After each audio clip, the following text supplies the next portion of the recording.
কিন্তু আমি অন্যায়ের সাথে কখনো আপোষ করিনি। আমি কথা বলবই দেশ, মাটি ও মানুষের জন্য।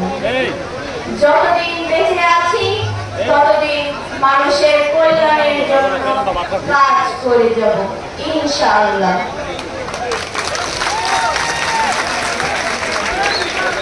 সোনাকান্দা শহীদ প্রেসিডেন্ট জিয়াউর রহমান উচ্চ বিদ্যালয়ের শিক্ষার্থীরা, তোমরা সবাই মনোযোগ সহকারে পড়াশোনা করবে। তোমরা আগামী ভবিষ্যৎ।